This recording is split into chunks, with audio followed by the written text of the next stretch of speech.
মানুষ হিসেবে আমাদের প্রত্যেকের রয়েছে শত আশা আকাঙ্ক্ষা। ইহকাল ও পরকালে রয়েছে একরাশ সফলতার স্বপ্ন। আর সব স্বপ্ন পূরণ এবং নিজেকে সাফল্যমণ্ডিত করতে প্রয়োজন রবের দয়া। আল্লাহর ইচ্ছা ও অনুগ্রহের বাইরে কখনোই কিছু করা সম্ভব নয়। আর আল্লাহর দয়া ও অনুগ্রহ অর্জনের জন্য প্রয়োজন বেশি বেশি দোয়া করা, কেননা দোয়া হলো বান্দা এবং আল্লাহর মাঝে সেতু বন্ধন। কোনো হাদিসে দোয়াকেই ইবাদত বলা হয়েছে। এমনকি হাদিসে বলা হয়েছে যদি বান্দা আল্লাহর কাছে দোয়া না করে তাহলে তিনি রাগান্বিত হন। হযরত আবু হুরায়রা রাদিয়াল্লাহু তাআলা আনহু বলেন, রাসূল আকরাম সাল্লাল্লাহু আলাইহি সাল্লাম বলেছেন, যে ব্যক্তি আল্লাহর কাছে দোয়া করে না আল্লাহ তার প্রতি অসন্তুষ্ট হন। রাসূলের হাদিসে এমন কিছু বিশেষ সময়ের কথা বর্ণিত হয়েছে যখন আল্লাহ বান্দার দোয়া ফিরিয়ে দেন না। ফরজ নামাজের পর। ইসলামী শরীয়তে দৈনিক 5 ওয়াক্ত নামাজ ফরজ। আর প্রত্যেক ফরজ নামাজের পরে বান্দার দোয়া আল্লাহ কবুল করেন। হাদিসে ঠিকই এমনই বলা হয়েছে। হযরত আবু উমামা রাদিয়াল্লাহু তাআলা আনহু বলেন, বলা হলো, হে আল্লাহর রাসূল সাল্লাল্লাহু আলাইহি সাল্লাম, কোন সময়ে দোয়া বেশি গ্রহণযোগ্য? তখন রাসূল সাল্লাল্লাহু আলাইহি সাল্লাম বললেন, শেষ রাতের মধ্যভাগে এবং ফরজ নামাজের পরপর কৃত দোয়া। রাতের 1/3 সময় নীরবে নিভৃতে আশিক ও মাশুকের মাঝে সম্পর্ক গভীর হয়। ঠিক তেমনই বান্দা এবং আল্লাহর মাঝে সম্পর্ক গভীর হয় শেষ রাতে, কেননা তখন সবাই গভীর ঘুমে ডুবে থাকে। আল্লাহ রাতের শেষ ভাগে বান্দার নিকটবর্তী আসমানে হাজির হয়ে বান্দার প্রয়োজন পূরণের জন্য ডাক দেন।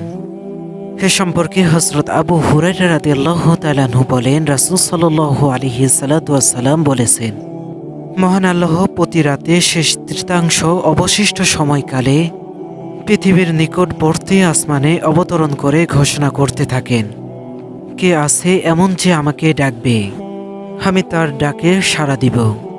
কে আছে এমন যে আমার কাছে চাইবে, আমি তাকে তা সব দিয়ে দিব। কে আছে এমন যে আমার কাছে ক্ষমা চাইবে, আমি তাকে ক্ষমা করে দিব। আযান ও ইকামতের মধ্যবর্তী সময়। আযান ইসলামের অন্যতম শিরার বা প্রতীক। দৈনন্দিন 5 বার আযানের দ্বারা ঘোষণা হয় আল্লাহর একত্ববাদের। আর ইকামতের দ্বারা মানুষ প্রস্তুত হয় মহান রবের সামনে দায়মান হওয়ার জন্য। হাদিসের ভাষ্য মতে এই আযান ও ইকামতের মধ্যবর্তী সময়ে আল্লাহ বান্দার দোয়া প্রত্যাখ্যান করবেন না।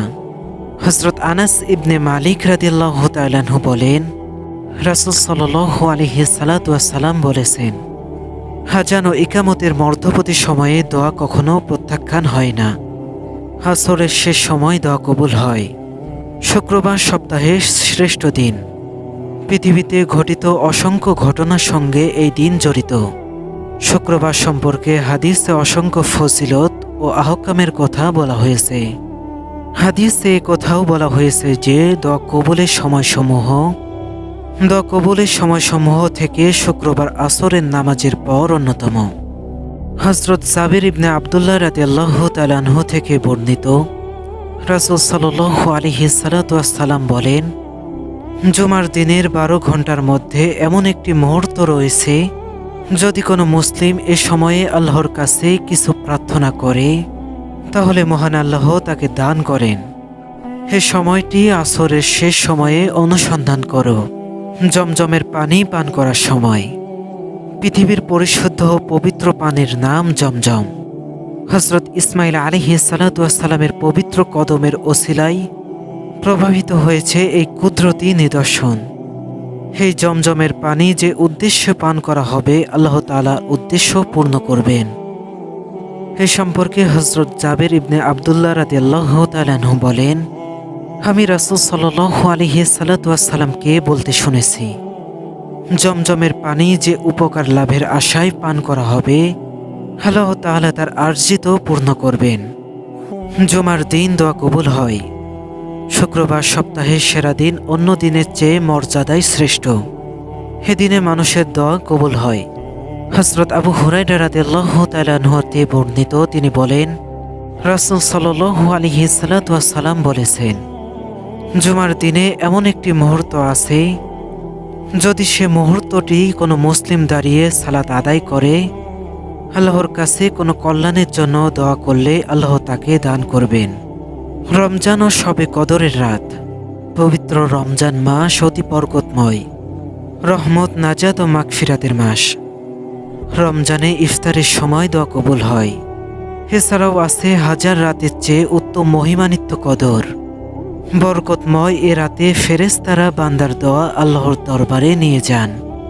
রাসূল সাল্লাল্লাহু আলাইহি সাল্লাম বলেন, যে ব্যক্তি ঈমানের সঙ্গে সওয়াবের আশায় লাইলাতুল কদর রাতে জেগে দাঁড়িয়ে নামাজ আদায় করে, তার আগের জীবনের সমস্ত গুনাহ ক্ষমা করে দেওয়া হয়।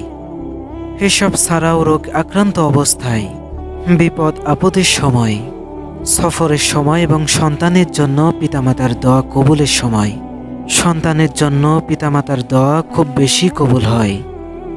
আল্লাহ তাআলা যেন আমাদেরকে বেশি বেশি দোয়া করার তৌফিক দান করেন। আমিন।